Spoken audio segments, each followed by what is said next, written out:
Gua Hira menjadi tempat terbaik bagi beliau untuk mempersiapkan diri menghadapi tugas besar. Dalam sunyi Gua Hira, Nabi Muhammad SAW semakin yakin bahwa hanya Allah satu-satunya yang berhak disembah, sebagaimana ajaran Nabi Ibrahim alaihissalam. Kemudian, Assalamualaikum warahmatullahi wabarakatuh. Kali ini kita akan mengisahkan kembali part yang ketiga, yaitu kisah Nabi Muhammad sebelum diutus menjadi nabi. Tanpa berlama-lama, yuk mari kita gaskan. Bagian 2. Keseharian Nabi Muhammad SAW sebelum menjadi Rasul. Pada masa sebelum diangkat menjadi Rasul, Nabi Muhammad SAW telah dikenal sebagai sosok yang jujur, amanah, tenang, dan berakhlak mulia. Seluruh masyarakat Quraisy menjulukinya Al-Amin, orang yang terpercaya. Ketika usia beliau mendekati 40 tahun, kecenderungan spiritual semakin kuat. Nabi Muhammad SAW tidak suka lagi menghadiri keramaian jahiliyah, pesta berhala, atau perdebatan kosong yang terjadi di Mekah. Hatinya semakin condong kepada kesucian dan ketenangan. Beliau merasakan dorongan kuat untuk mencari kebenaran yang murni, jauh dari kebiasaan buruk masyarakatnya saat itu. Pada saat itu, Makkah penuh dengan kemusyrikan, penyembahan berhala merajalela, dan kezaliman dilakukan tanpa rasa malu, dan akhlak manusia semakin rusak. Semua ini menjauhkan hati Nabi dari kehidupan umum.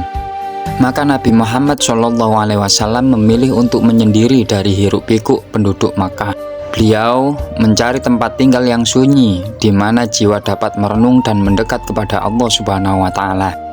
Tempat yang dipilih adalah Gua Hira, sebuah ceruk dari Jabal Nur. Tempat ini berada sekitar 3 mil dari kota Mekah, berada di ketinggian dan sangat tenang.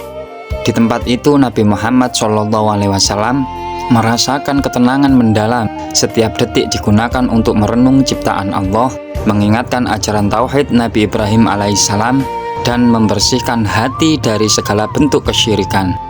Beliau menjalankan bentuk ibadah yang diwariskan dari kakek moyang beliau yang hanif, yaitu Nabi Ibrahim alaihissalam dan Nabi Ismail alaihissalam. Ibadah itu berupa tafakur, zikir, dan renungan mendalam dalam kesendirian. Dalam sebuah riwayat disebutkan bahwa beliau menetap di Gua Hira selama beberapa malam, bahkan berhari-hari, kadang 10 hari, kadang sebulan. Hadis riwayat Bukhari tentang kebiasaan kholwat sebelum wahyu. Setiap kali bekalnya habis, Nabi Muhammad SAW turun dari gunung kembali ke rumahnya untuk mengambil perbekalan baru, dibantu oleh istrinya yang sangat setia, Siti Khadijah radhiyallahu anha. Khadijah selalu mendukung beliau sepenuh hati. Ia menyiapkan makanan, minuman, dan kebutuhan lain, bahkan menenangkan Nabi setiap beliau ingin memperbanyak ibadah menyendiri. Nabi Muhammad SAW kemudian kembali menaiki Jabal Nur, menapaki jalan terjal menuju gua kecil itu demi mendapatkan ketenangan batin dan kedekatan kepada Allah Subhanahu wa Ta'ala. Di dalam gua itu, beliau menjalani hari-harinya dengan penuh ketulusan. Tidak ada kegaduhan, tidak ada suara manusia, hanya keheningan malam dan cahaya bintang. Beliau merenungi alam semesta, matahari yang terbit dan tenggelam, pegunungan yang menjulang, dan luasnya ciptaan Allah yang menunjukkan kebesarannya. Setiap malam, hati Nabi semakin kuat merasakan bahwa akan terjadi sesuatu yang besar, namun beliau tidak mengetahui apa yang sedang menunggu di hadapannya.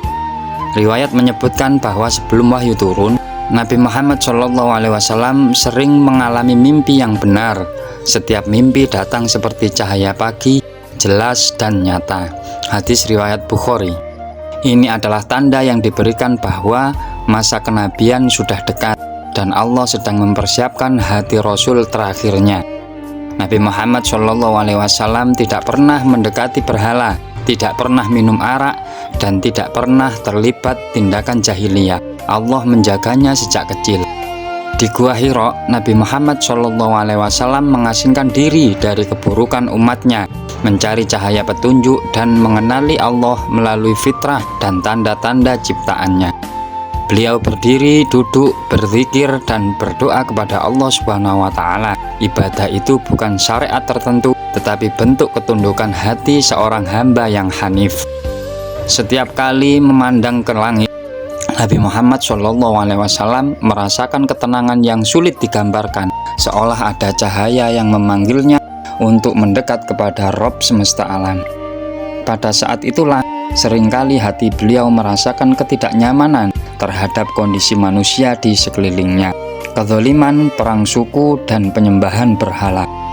Tetapi di tengah keburukan itu, beliau tetap menjadi manusia terbaik, lembut, amanah, dan tidak pernah menyakiti siapapun.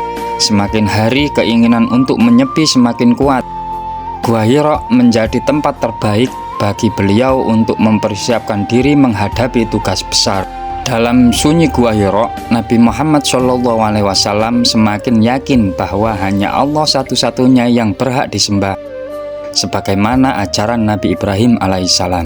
Kemudian kami wahyukan kepadamu agar mengikuti agama Ibrahim yang lurus. Quran Surat An-Nahl ayat 123.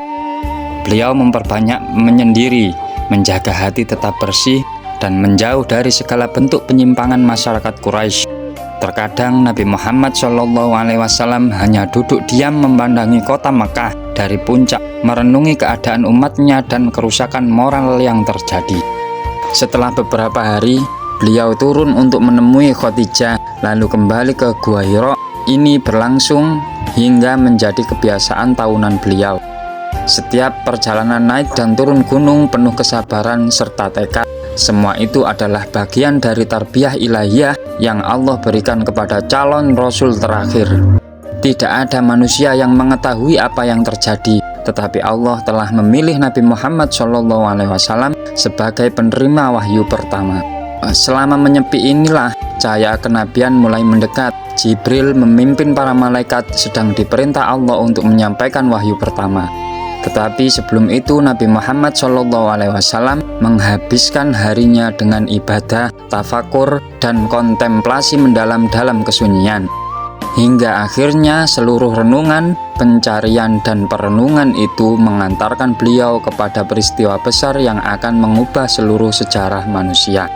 Disinilah kehidupan baru akan dimulai. Dari Gua Hira, wahyu Allah akan turun membawa cahaya yang menerangi dunia dan menghapus kegelapan jahiliyah. Dan semua itu bermula dari kenabian Nabi Muhammad SAW menyendiri, mencari kebenaran, serta beribadah kepada Allah dengan penuh ketulusan.